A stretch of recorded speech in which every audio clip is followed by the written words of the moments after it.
فيلمنا النهاردة بيبدأ على جزيرة بعيدة في وسط المحيط، وهناك بنشوف الأميرة موانا وهي بتستكشف الجزيرة وبتجري بسرعة وبتتسلق الجبل، واللي بمجرد ما بتوصل للقمة موانا بتستخدم الصدفة كبوق وبتخرج بيها صوت عالي جدا، وبتكون مستنية إن أي حد يتفاعل معاها، وده لأنها متأكدة إن في بشر تانيين غيرهم. وفجأة موانا بتسمع صوت بوق تاني، لكنها بعد كده بتتفاجئ إن الديك هو اللي تسبب في الصوت ده، ووقتها بيكون بوا واقف فوق صخرة على حافة الجبل وبيبقى خلاص هيقع، لكن موانا بتلحقه وبتنط على آخر لحظة، وساعتها الصخرة بتاخدها هي وبوا وكمان الديك وبتقع في الغابة. وهناك موانا بتشوف إناء شكله غريب جدا وبتبدأ تفحصه باستغراب، وبتلاحظ إن مرسوم عليه رسمة لمجموعة من البشر على واحدة من الجزر. ساعتها موانا بتتحمس جدا وبتجري وبترجع للقارب بتاعها. وفي تاني يوم موانا بتقرب من الجزيرة وبتشوف أهل القبيلة وهم بيزرعوا الأرض وبيبنوا البيوت، وبيبان إنهم عايشين حياة سعيدة جدا على الجزيرة. وفي الوقت ده بنشوف واحد من أهل القبيلة اسمه موني، واللي بيفضل يحكي قصة موانا مع المحارب ماوي وقلب تيفيتي للأطفال الصغيرين، اللي بمجرد ما بيشوفوا القارب بتاع موانا بيفرحوا جدا وبيجروا عليها بسرعة علشان يستقبلوها. وساعتها والد موانا بياخد قارب وبيروح عشان يقابلها. وفي الوقت ده بنعرف ان اهل الجزيرة بقوا بيستخدموا القوارب في حياتهم اليومية، وبمجرد ما موانا بتوصل للشاطئ كل اهل الجزيرة بيكونوا موجودين لاستقبالها، وبيبان انهم فرحانين جدا برجوعها. بعدها موانا بتروح تدي الفاكهة الجديدة للمزارع اللي اسمه كالي، اللي بيبان عليه انه متضايق معظم الوقت. ومن ناحية تانية بتيجي بنت اسمها لوتو وبتفضل تتفحص القارب، وبنفهم من كلامها انها هي اللي بتصنع كل القوارب لأهل الجزيرة. وبعد شوية والد موانا بيروح لبنته وبيسأل عن رحلتها الاستكشافية، فبتوري له موانا الإناء اللي هي لقيته وبتفهمه إن هو ده دليل على وجود بشر غيرهم. وفجأة بيسمعوا كلهم صوت صريخ بنت صغيرة اللي بتيجي وبتجري على موانا وبتحضنها، وبنعرف إن البنت دي تبقى هي أختها الصغيرة اللي اسمها سمية، واللي بتقرب من موانا وبتسألها إذا كانت جابت ليها هدية معاها. فبتوريها موانا الإناء اللي هي لقيته وبتاخدها للكهف اللي كانت القوارب والسفن موجودة فيه، وبتعرفها إن هو ده المكان اللي هم اكتشفوا فيه تاريخ أجدادهم. ووقتها بنلاحظ إن سمية عارفة كل تفاصيل قصة قلب تيفيتي، وكمان بتكون منبهرة جدا بماوي اللي ساعد موانا. وفي الوقت ده موانا بتوري لها رسمة المستكشف اللي اسمه توتاي فاسا، وبتفهم إنه أخد لقب توتاي لأنه كان بحار ماهر ومستكشف عظيم. وبتشرح لها إن قبل ما ماوي يسرق قلب تيفيتي توتاي فاسا حاول يربط جزيرتهم بكل جزر المحيط، لكنه للأسف ما قدرش يعمل كده، وكمان مرجعش من رحلته الأخيرة. وبتقول لها إنها نفسها تكمل اللي هو بدأه وتربط جزيرتهم بكل الجزر اللي في المحيط. وفي مكان تاني بعيد بنشوف نسر طاير فوق المحيط، وبنعرف إن النسر ده يبقى هو ماوي اللي بيدخل جوه العاصفة وبيقف جنب بلورة مضيئة وبيتكلم وبيقول إنه مش عايز يعمل أي مشاكل، وبيبان إنه حذر جدا في كل خطوة، وبيتكلم بصوت عالي وبيطلب من واحدة اسمها ماتاني إنها تفتح له البوابة. وساعتها بيسمع صوت ماتاني وهي بتتريق عليه وبتقول إنها مش هتكسر القواعد علشانه، وبتفكره إنه هو عمل مشاكل كتير للساحر اللي اسمه نالو. ووقتها بنفهم إن نالو ده يبقى هو الزعيم بتاعها، وبتوضح له إن لو نالو عارف إنه عايز يعيد توحيد شعوب المحيط من تاني هيخلص عليه، وكمان هيقتل صديقته موانا. فماوي بيقول لها إن موانا ملهاش علاقة بالموضوع ده، لكن فجأة بتظهر مجموعة من الخفافيش وبتهاجمه. وساعتها ماتاني بتعرف ماوي إن موانا بقت مستكشفة وإنها أكيد هتحاول توحيد شعوب المحيط من تاني. وبتظهر فجأة على قمة جبل مجموعة من الخفافيش، فبيستخدم ماوي الخطاف بتاعه وبيهاجمها. وبنرجع من تاني لأهل جزيرة موانا اللي بيكونوا عاملين احتفال برجوعها من آخر رحلة استكشافية. وفي الوقت ده والد موانا بيفهم بنته إن في لقب بيمنح لأكتر مستكشف عظيم، وإن اللقب ده أهم بكتير من لقب الزعيم. وبما أنها بقت مستكشفة عظيمة بيقرر يمنحها لقب توتاي، وبيفهمها إنها أول بنت تمنح اللقب ده من 1000 سنة. فبتفرح موانا هي وكل القبيلة وبيتجمعوا مع بعض، وده علشان يحضروا مراسم تتويج موانا بلقب توتاي. وبيتكلم الزعيم بكل فخر عن بنته موانا لأنها ماشية على نفس خطوات توتاي فاسا. وأثناء مراسم التتويج موانا بتحس بعاصفة قوية، وفعلا بتتكون الغيوم والبرق بيضرب القاعة وبيصيب موانا. وفجأة موانا بتلاقي نفسها على قارب ومعاها توتاي فاسا اللي بيستخدم البوق وبيدور على أي بشر غيرهم، وبيقول لها إن الجزيرة اللي اسمها موتو فيتو موجودة تحت النجوم. وفجأة موانا بتلاقي نفسها موجودة وسط عاصفة شكلها مرعب، وبسبب العاصفة دي موانا بتقع من على القارب وبتنزل في أعماق المحيط، وهناك بتفتح عينيها بتشوف حوت عملاق وبتفهم إنه يبقى روح توتاي فاسا. وفجأة موانا بتلاقي نفسها على الجزيرة بتاعتها من تاني، لكن الغريب إن الجزيرة بتكون فاضية ومهجورة تماما. وساعتها روح توتاي فاسا بتنادي على موانا وبيفهمها إن ده هيكون مستقبل القبيلة لو هي ملقتش شعوب تانية، وبيوضح ليها إن هم بعزلتهم دي قصتهم هتنتهي، وإن إعادة قلب تيفيتي مكانه كان مجرد بداية، وبيطلب منها تعيد توحيد شعوب المحيط من تاني وتدور على جزيرة موتو فيتو،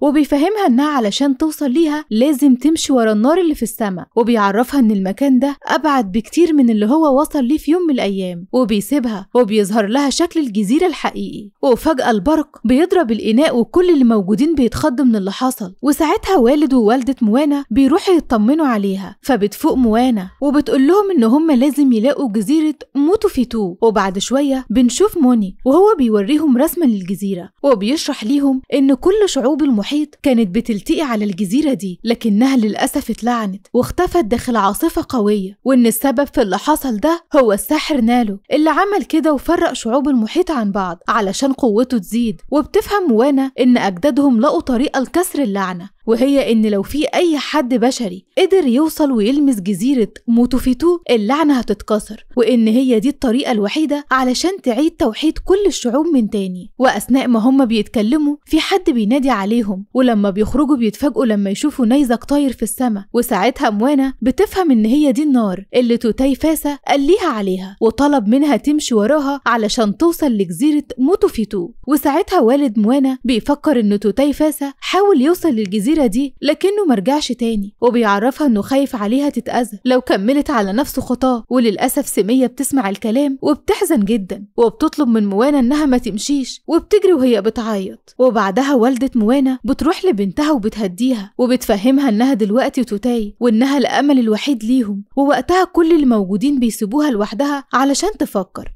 وبعدها موانا بتجتمع بكل أهل الجزيرة وبتفهمهم إنها لازم توصل لجزيرة موتو فيتو، وده علشان تعيد توحيد كل الشعوب من تاني. وفي الوقت ده كل اللي موجودين بيحيوها وبيشجعوها، ولما موانا بتيجي تجهز حاجتها والدتها بتتكلم معاها وبتفهمها إنها لازم يكون معاها طاقم علشان يساعدوها. فبتقتنع موانا بكلام والدتها وبتروح للوتو وبتطلب منها إنها تصنع ليها قارب أكبر علشان رحلتها، وكمان بتقترح عليها إنها تكون ضمن الطاقم بتاعها. فبتفرح لوتو وبتقرر إنها تصمم قارب كبير جدا. وبعدها موانا بتروح لكيلي وبتطلب منه إنه يجي معاهم، وده لأنهم محتاجين مزارع يهتم بالنباتات اللي هياكلوا منها. فبيستغرب كيلي من كلامها لكنه بيوافق. وبعدها موانا بتروح لموني وبتقوله إن أكتر شخص عارف تاريخ أجدادهم، وبتسأله إذا كان ممكن ينضم ليهم علشان يساعدهم في رحلتهم. فبيفرح موني وبيتحمس جدا وبيوافق على طلبها. وبعدها موانا بتروح تلبس زيها الجديد وبتتفاجئ إن أختها عايزة تيجي معاهم، فبتاخدها موانا للمحيط وبيفتح ليهم الطريق علشان يدخلوا جواه. ووقتها موانا بتشيل سمية وبتمشي بيها وسط المية، وبيبدأ المحيط يتفاعل مع سمية ويلعب معاها، وبتعرفها ان المحيط ده هيربطهم ببعض دايما. فبتقتنع سمية بكلام موانا وبتديها نجمة بحر صغيرة، وساعتها موانا بتحطها في السلسلة بتاعتها كتذكار من اختها. وبعدها موانا بتستعد علشان تبدأ رحلتها، وبتنبهر لما بتلاقي اهل القبيلة عاملين لها احتفال كبير. فبتتأثر موانا وبتروح تحضن والدها ووالدتها واختها. وبعدها موانا بتفرد الشراع وبتنطلق بالقارب هي والطاقم بتاعها اللي بيكونوا هم لوتو وموني وكيلي وبوا وكمان الديك. وبعدها بنروح لماوي وبنشوفه هو مقيد ومتعلق في الخطاف بتاعه، وبيقول لنفسه إن لو موانا هنا أكيد كانت هتساعده، ولكن برضه بيقول لنفسه إنه مش عاوز يعرضها للخطر، وده لأن نالو بيكره البشر جدا. وبيبدأ ماوي إنه يمسك الحبل بأسنانه علشان يحرر نفسه، لكن فجأة ماتاني بتيجي وبتفضل تتريق عليه. وبنرجع بعدها تاني لموانا والطاقم بتاعها اللي بيبانوا إنهم فرحانين جدا بالرحلة دي. وأثناء ما هم ماشيين في طريقهم النيزك بينفجر قدامهم، فبيتصدموا كلهم وما بيكونوش عارفين إزاي هيكملوا طريقهم. وفجأة المحيط المحيط بيجرفهم لتيار مية قوي وبيسحب القارب بتاعهم، لكنهم بعدها بيفرحوا لما بيشوفوا جزيرة بعيدة. ومجرد ما يقربوا من الجزيرة دي موانا بتكتشف إنها سفن القراصنة اللي بيطبلوا وبيقربوا منهم بسرعة كبيرة، فبتستعد موانا علشان تنطلق بالقارب. لكن الغريب إن القراصنة مش بتهاجم وبيعدوا من جنبهم بالسفن بتاعتهم. وساعتها موانا والطاقم بتاعها بيتصدموا لما بيشوفوا محار عملاق جدا، وبيفهموا ان المحار ده بيجري في السفن ليه علشان يدمرهم. وساعتها موانا بتجيلها فكرة مجنونة وبتستخدم الحبل اللي مربوط في سفن القراصنة وبتربطه في القارب وبتنطلق وراهم بسرعة كبيرة، وبسبب مهارتها العالية بتقدر انها تعدي منهم. لكن للأسف القراصنة بيبدأوا يهاجموها بالأسهم المخدرة، فبتتصدى ليهم موانا وبتقدر تتفادى الأسهم دي. لكن في النهاية الطاقم كله بيتخدر بما فيهم موانا. ولحسن الحظ الديك بيفرد الشراع بتاع القارب، ووقتها زعيم القراصنة بيشوف رسمة جزيرة موتوفيتو وبيفرح جدا وبيخلي أتباعه يرحبوا بموانا وبالطاقم بتاعهم، وبيبدأ يرسم ليهم رسومات معينة. ووقتها موني بيفهم من الرسومات دي مكان جزيرة القراصنة اللي بتكون موجودة في نفس المحيط اللي فيه جزيرة موتوفيتو، واللي من وقت ما اختفت وهم مش قادرين يرجعوا لجزيرتهم. وموانا بتفهم ان القراصنة مش أشرار زي ما هي كانت متخيلة، وبتتأكد إنها لو ساعدتهم في هزيمة المحار العملاق أكيد هم كمان هيساعدوها إنها تلاقي جزيرة موتوفيتو. ولحسن الحظ لوتو بتجيلها فكرة مجنونة بتقول ليهم إنهم لو قدروا يخدروا المركز العصبي للمحار العملاق هيغرق في المحيط. وساعتها موانا بتعجبها الفكرة دي، وكمان زعيم القراصنة بيطلب منها تنفذها. وبعد شوية موانا والطاقم بتاعها بيتحركوا وبيرجعوا للقارب بتاعهم، وبيجي واحد من القراصنة وبيديهم رمح موجود عليه المادة المخدرة، وبتنطلق موانا بالقارب بتاعها وبتروح ناحية المحار العملاق. وبيكون القارب بتاع موانا مربوط بحبل في سفن القراصنة، وبيفضلوا كلهم يقربوا بالقارب لحد ما بيدخلوا جوه المحار وبيدوروا على المركز العصبي. ولحسن الحظ بيقدروا انهم يلاقوه بمنتهى السهولة، لكن فجأة تيار المية بيجرفهم والرمح بيقع من ايد موانا. وللأسف سفن القراصنة بتبدأ تنسحب هي كمان بسبب التيار القوي، ووقتها موانا والطاقم بتاعها بيكونوا خلاص هيقعوا جوه المحار. وفي الوقت ده بيجي واحد من القراصنة اسمه كاكامورا بالرمح المخدر وبيصيب المركز العصبي للمحار اللي بيتخدر، وبيبدأ انه يقفل عليهم. والمصيبة ان سفينة القراصنة بتبدأ انها تتسحب معاهم، وساعتها موانا بتمسك في الحبل علشان يقدروا يخرجوا. ولما كاكامورا بيشوف ان اهله في خطر بيودع الزعيم وبيقطع الحبل، وبيقع مع موانا والطاقم بتاعها في قلب المحار العملاق اللي بياخدهم وبيغرق. ووقتها موانا بتصرخ بصوت عالي وبتترعب هي والطاقم بتاعها، وساعتها تيار المية بيسحبهم بسرعة كبيرة. وللأسف موانا بتتفرق عنهم، وبعد شوية القارب بيقع في مكان موجود فيه حطام سفن وهياكل عظمية كتير. وساعتها لوتو وموني وكيلي بيتخضوا لما بيظهر لهم وحش شكله مرعب جدا، ولكن وقتها كاكامورا بيتدخل وبيخدر الوحش وبينقذهم. وفي الوقت ده الأرض بتنهار وبيبقوا في مكان تاني، ولحسن الحظ بيكون ده هو المكان اللي محبوس فيه ماوي، وبيكونوا كلهم فرحانين بماوي اللي بيكون لسه مقيد وبيستخدم الحبل وبيوقع الخطاف بتاعه وبيتحول لحشرة، ومن بعدها النسر، وبعدها بيرجع لشكله الطبيعي. وبمجرد ما ماوي بيشوف ديك بيعرف ان موانا كانت معاهم وبيفهم انها اكيد في خطر دلوقتي. وبعدها بنروح لموانا اللي بتفوق وبتلاقي نفسها حاضنة خفاش وبتفضل تضربه بالمجداف علشان تتخلص منه. وفجأة بتيجي مجموعة من الخفافيش وبتهاجمها، وبتظهر لها متاني وبتطلب منها تهدى وبتعرفها على نفسها وبتقول لها ان هي حارسة المحار العملاق، وبتفهمها انها عايزة تساعدها في كسر لعنة نالو، وكمان توصلها لجزيرة موتوفيتو علشان تعيد توحيد الشعوب من تاني. فبتستغرب موانا من انها عايزة تساعدها وبتسألها هي عارفة الطريق لجزيرة موتوفيتو، فبتاخدها متاني على القارب بتاعها وبتبدأ تتكلم معاها، وبتفهم ان المستكشف الحقيقي ما بيكونش عارف الطريق، وبتوصل لها ان هي عايزة تساعدها لان نالو هو اللي حبسها في المحار العملاق، وان بكسر اللعنة دي جزيرة موتوفيتو هي كمان هتتحرك. وبتقرب متاني من موانا وبتقول لها ان دايما في طريق تاني علشان تكمل رحلتها، وبتبدأ المية تجري في القارب، ومتاني بتفضل تشجع موانا. وبعد شوية بتقع وسط البلورة السحرية اللي بيكون شكلها جميل جدا، وهناك موانا بتكتشف ان البلورة دي عبارة عن بوابة عملاقة، وبتيجي متاني وبتفهم ان البوابة دي عبارة عن طريق سحري، وإن الطريق ده هيختصر عليها الوقت علشان توصل لجزيرة موتوفيتو. وفجأة ماوي ولوتو وباقي الطاقم بيوصلوا للمكان، وفي الوقت ده موانا بتبدأ ترقص بشكل معين وبتقدر إنها تفتح البوابة. وساعتها ماوي بيكون منبهر جدا من اللي حصل، وفجأة في دوامة بتتكون وبتسحب القارب وكمان الطاقم. ووقتها ماوي بيفهم إن ماتاني بتحاول تساعدهم، وبعدها الدوامة بتقرب منه وبتسحبه هو كمان. أما موانا فبتشكر ماتاني وبتودعها وبتنط في البوابة اللي بتقفل تاني. وبعدها موانا بتقع في القارب، وبيبان على لوتو ومونو وكيلي إنهم فرحانين جدا باللي حصل وكمان بالطريق السحري اللي هم ماشيين فيه. وساعتها موانا بتحضن ماوي وهي فرحانة لأنها شافته. وفي الوقت ده ماوي بيشرح ليها إن نالو خفى جزيرة موتوفيتو جوه عاصفة مميتة، وبعدها غرقها كلها في محيط ملعون، وبيعرف إن لو ما قدروش يكسروا اللعنة أكيد هيموتوا، وعلشان كده هو ما كانش عايزها تيجي معاه من البداية، وده لأن المهمة أخطر كتير مما هي تتخيل. وفجأة الطريق السحري بيخرج للمحيط من تاني، ووقتها موانا بتكون متفائلة وبتحاول إنها تطمن لوتو وموني وكيلي علشان ما يخافوش، وبتفهم ماوي إنه لما هيسحب الجزيرة من المحيط وهي هتلمسها اللعنة هتتكسر، وبكده هيكونوا قدروا يعيدوا توحيد شعوب المحيط من تاني. لكن وقتها موانا بتتفاجئ إن المحيط اللي هي عارفاه ما بقاش موجود، وده بسبب إن المحيط اللي هم فيه هو الجزء الملعون. وفجأة موانا بتشوف ضوء جاي عليهم من بعيد، وبتتفاجئ إن ده وحش بحري جاي هاجمهم، لكن بيظهر كاكامورا وبيصيبه بسهم مخدر، لكن للأسف السهم ده مش بيأثر فيه، فبيستخدم ماوي الخطاف بتاعه وبيهاجمه وبعدين بيهزمه. لكن بعدها بيتفاجئوا بمجموعة كبيرة من وحوش بتقرب منهم وبتهاجمهم، وبتحاول إنها تدمر القارب. وفي الوقت ده ماوي بيتحول لقرش وبيهاجم 2 منهم، لكن الوحوش دي بيكون عددهم كبير جدا وما بتكونش موانا قادرة تسيطر على القارب علشان تغير اتجاهه. وللأسف موني بتقع وبيجي واحد من الوحوش وبينقض عليه وبيهاجمه، فبينطلق ماوي وبينزل وراه عشان ينقذه. أما موانا فبتحاول إنها توجه القارب بعيدة عن الوحوش اللي بتستمر في مهاجمتهم وتدمير القارب بتاعهم. وقبل ما واحد من الوحوش ينقض عليهم بيظهر ضوء الشمس، وساعتها الوحوش بتخاف وبتهرب بسرعة من المكان. ولحسن الحظ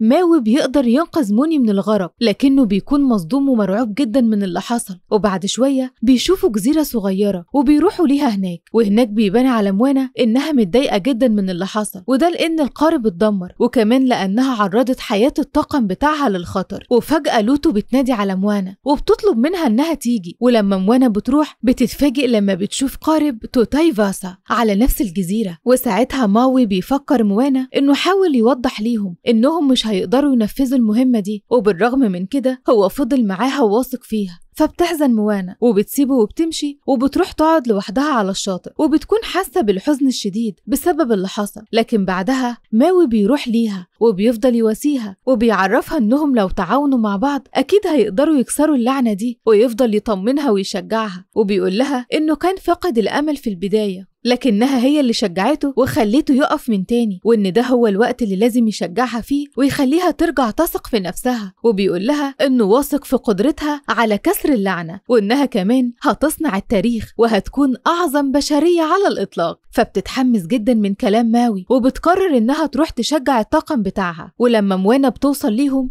بتتفاجئ إن لوتو وموني وكيلي صلحوا القارب، وده بفضل الأجزاء اللي أخدوها من قارب توتاي فاسا. فبتشكرهم وبتأكد لهم إن لازم يكسروا اللعنة مهما حصل. وساعتها ماوي بيشرح لهم الخطة، واللي بتكون عبارة عن إنهم هيوصلوا لقلب العاصفة، وإن وقتها هيسحب جزيرة موتوفيتو باستخدام الخطاف بتاعه، وإنهم بمجرد ما هيلمسوها هيكونوا كده كسروا اللعنة. فبيتحمسوا كلهم وبيتشجعوا وبينطلقوا بالقارب في اتجاه العاصفة، اللي بمجرد ما بيقربوا منها لونها بيتغير وحجمها بيكبر وبيخرج منها عواصف كتير صغيرة مشحونة بالبرق اللي بيضرب المحيط وبيكون موجة عملاقة. فبتستعد موانا هي والطاقم بتاعها، وبيروح موني يوجه القارب ناحية الموجة دي. أما ماوي فبيتحول لنسر وبيروح للعواصف وبيبدأ إنه يدمرها واحدة ورا التانية. ووقتها موانا ولوتو وكيلي بيسحبوا الساري وبيوجهوا القارب وبيقدروا إنهم يعدوا من الموجة العملاقة، لكن للأسف بتظهر عاصفة مشحونة بالبرق وبتتجه ناحية ناحيتهم، واللي قبل ما توصل ليهم ماوي بيقطعها على آخر لحظة، وساعتها بتيجي عاصفة تانية وبتتجه ناحية القارب، فبتحاول موانا إنها تغير اتجاهه علشان يبعدوا عنها، لكن للأسف العاصفة بتقرب منهم أكتر، وعلى آخر لحظة ماوي بيتدخل وبيدمر العاصفة وبيقع على القارب، وبيبان إنه فرحان جدا لأنه دمر كل العواصف. وفجأة بتتكون عواصف جديدة، وبيتصدم ماوي هو واللي معاه أول لما يشوفوها، ما عدا موانا اللي بتجيلها فكرة مجنونة وبتقول لهم إن نالو بيهاجم البشر وإنهم لازم يستغلوا الفرصة دي، وبتفهم الطاقم بتاعها إنهم هيشتتوا نالو، وفي نفس الوقت ماوي هيستغل الفرصة ويروح يسحب جزيرة موتوفيتو. وساعتها لوتو بتجيلها فكرة وبتقترح إنهم يقطعوا الساري ده وعلشان يحولوه لمظلة، وبكده هيتحركوا بشكل أسرع. وبالرغم من إن ماوي بيكون خايف على موانا، إلا إنه بيقرر ينفذ خطتها وبيفكرها إنها لازم تلمس الجزيرة وإلا اللعنة مش هتتكسر.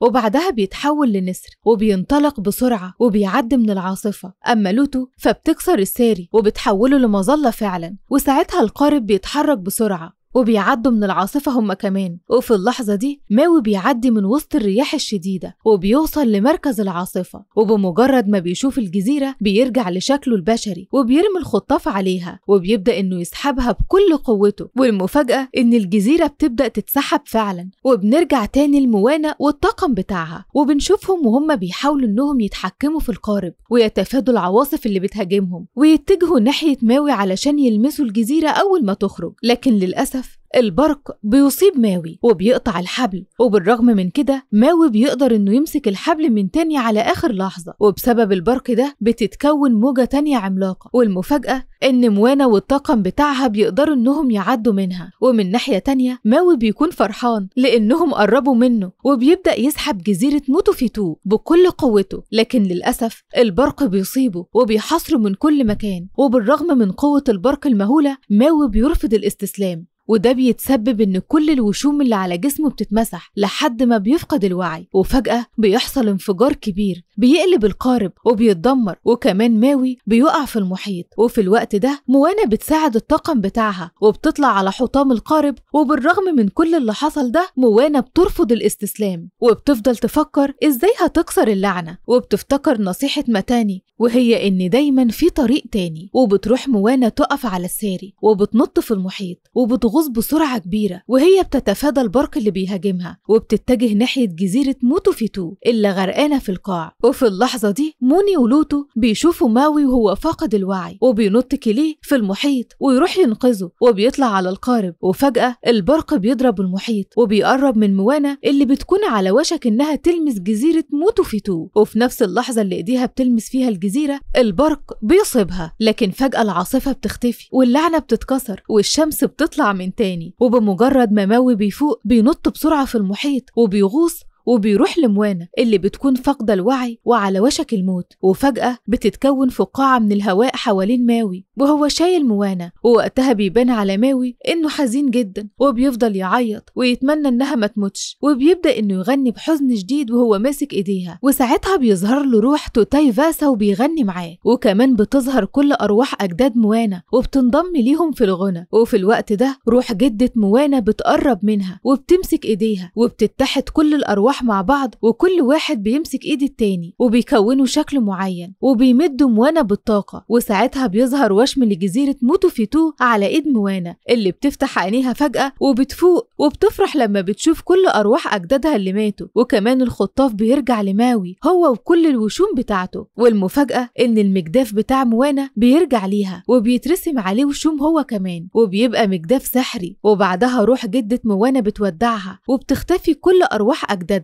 وفي الوقت ده ماوي بينطلق وبيرمي الخطاف بتاعه على جزيرة موتوفيتو وبيستخدم كل قوته وبيسحبه من قاع المحيط. وساعتها موانا بتكون على قمة الجزيرة اللي بتخرج من المحيط بشكل مبهر جدا، وبمجرد ما موانا بتنفخ في البوق بتتكون طرق كتير بتوصل لجزيرة موتوفيتو. وبيروح ماوي لموانا وبيهنيها على وشمها الأول. أما لوتو وموني وكليه فبيوصلوا للجزيرة وبيكونوا فرحانين بيها جدا وبيحضنوا موانا، وكمان المحيط بيحضنهم كلهم. وبعدها بيستكشفوا الجزيرة وبيشوفوا رسومات لجزر تانية حواليهم، وفجأة بيسمعوا صوت بوق وبيتفاجئوا لما يشوفوا قارب جاي عليهم وساعتها موانا واللي معاها بيجروا ويروحوا يستقبلوا الشخص اللي جه هو وزوجته، وكمان بيسمعوا أصوات أبواق كتير من كل اتجاه، وبيفرح لما بيشوف قوارب البشر جاية عليهم من كل مكان، وبيبان على موانا إنها فرحانة جدا باللي بيحصل. وبعد مدة بنروح لجزيرة موانا وبنشوف سمية اللي بتتفاجئ بوصول ماوي، وكمان كل اللي موجودين بيكونوا منبهرين بيه. وساعتها ماوي بيروح لسمية وبيفهمها إن أختها موانا هي اللي بعتاه، وبيديها صخرة وبيطلب منها تبص فيها. وبمجرد ما سمية بتعمل كده بتشوف قارب موانا وهو جاي، فبتفرح جدا وبتجري علشان تستقبلها. وأول ما موانا بتوصل لجزيرتها بتحضن أختها وهي فرحانة جدا، وكمان والدها ووالدتها بيجوا وبيحضنوهم هما الاتنين.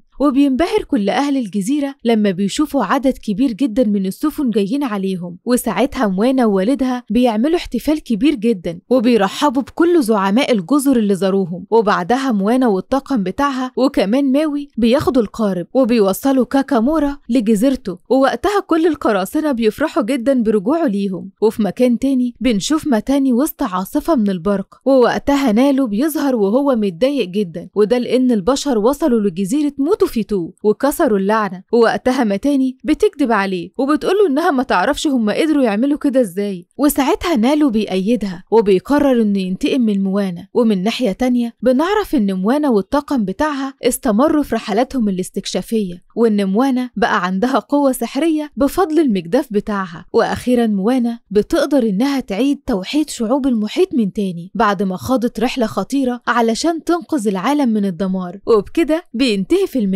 لو عجبك الفيلم اضغط لايك، وما تنساش تشترك في القناة وفعل الجرس، واكتبوا لنا في التعليقات ايه الفيلم اللي نفسكم تشوفوه. سلام.